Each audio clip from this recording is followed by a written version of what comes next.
Bismillahirrahmanirrahim. Assalamualaikum warahmatullahi wabarakatuh. Alhamdulillahirrahmanirrahim. Teman-teman, ini saya kemarin ada yang tanya tentang bagaimana mensiasati sebuah persaingan atau bagaimana agar kita itu tetap bisa bertahan. Sebenarnya saya tidak terlalu suka dengan kalimat bertahan dalam bisnis. Saya tidak suka karena sebenarnya bisnis itu bukan perlu bertahan. Bisnis itu perlu untuk tidak menyerah gitu. Sama seperti pernikahan ya. Pernikahan itu bukan saya bagaimana mempertahankan pernikahan saya, bukan begitu. Bagaimana saya tidak menyerah. Bedanya apa sih? Kalau bertahan itu berarti kita diam, kita menunggu gitu loh, bertahan. Kalau ada serangan kita tangkis dan seterusnya, kita perisai dan sebagainya. Tapi kalau sebuah kalimat atau frase tidak menyerah, itu artinya tidak hanya sekedar menangkis, tidak hanya sekedar bertahan, tapi kita itu memberikan sebuah respon. Kita itu secara aktif berkreasi, secara aktif berbuat sesuatu, tidak menyerah pada bisnis. Karena kalau kita hanya bertahan, diserang terus akhirnya kita kalah. Tapi kalau kita tidak menyerah, kita akan selalu berpikir, selalu berkreasi, selalu menciptakan hal-hal yang baru yang akan membuat diri kita yakin untuk orang-orang yang kita cintai itu. Nah, jadi bagaimana agar kita tidak menyerah dalam proses atau bisnis apotek itu? Dan ya walaupun sedikit tapi berkah itu kan juga penting gitu ya. Jadi tidak menyerah itu penting dalam segala macam konteks, baik dalam keluarga, bisnis, pendidikan anak-anak atau hubungan dengan pasangan gitu. Nah, kalau saya nih ditanya tentang bagaimana cara untuk tidak menyerah dalam proses ini sebagai ganti bagaimana bertahan, aslinya sama saja sih. Cuma kalau Anda tidak menyerah, Anda lebih bagus. Dalam bisnis apotek bagaimana cara tidak menyerah? Kalau Anda hanya ada di situ dan Anda tidak punya pilihan lain, maka yang paling utama adalah product development. Apa itu product development? Product development itu adalah bagaimana mengkreasi, membuat sebuah produk, new product for existing market, untuk market yang sudah ada. Produk baru untuk market yang sudah ada. Artinya kita tuh tidak perlu susah payah untuk mencari pelanggan-pelanggan baru. Kita cukup ngopeni, memelihara, merawat pelanggan kita yang ada di situ.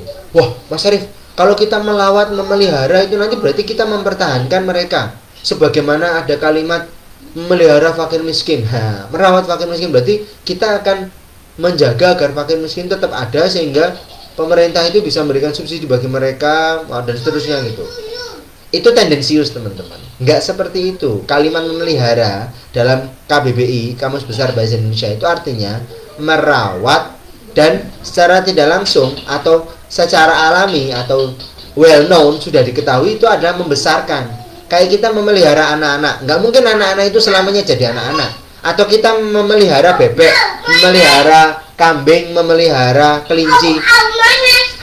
Kita tidak mungkin akan membuat kambing, bebek, kelinci itu selamanya akan seperti itu, pasti berkembang loh. Nah, jadi memelihara pelanggan dalam konteks bisnis itu sebenarnya bukan kemudian kita berpikir bahwa pelanggan kita tetap akan seperti itu toh Mas Arif. Bukan, pasti akan berkembang. Kenapa? Kalau pelanggan kita itu puas, pelanggan itu nyaman, dia akan membawa new market for existing product.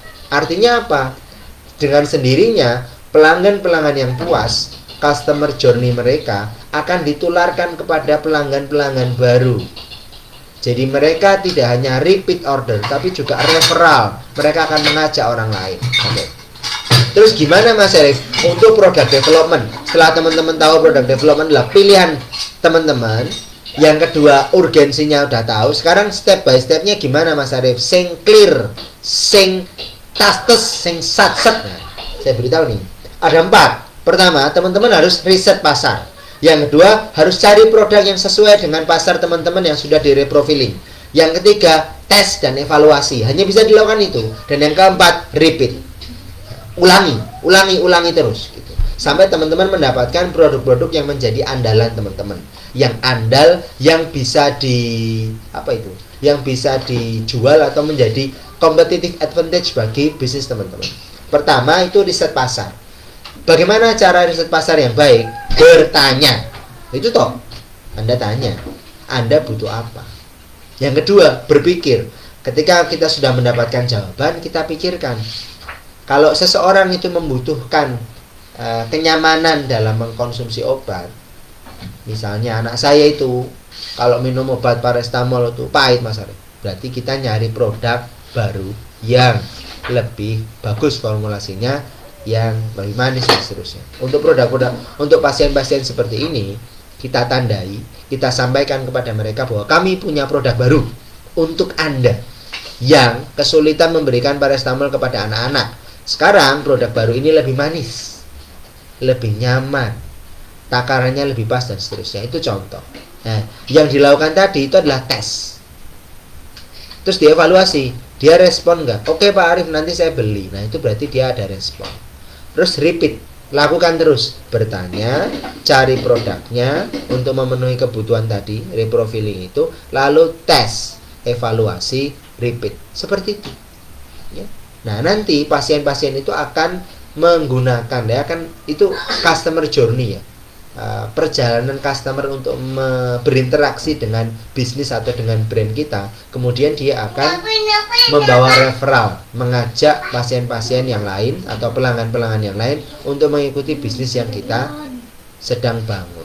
Tidak boleh menyerah. Tidak hanya bertahan, tapi tidak boleh menyerah. Terima kasih, semoga bermanfaat. Assalamualaikum warahmatullahi wabarakatuh.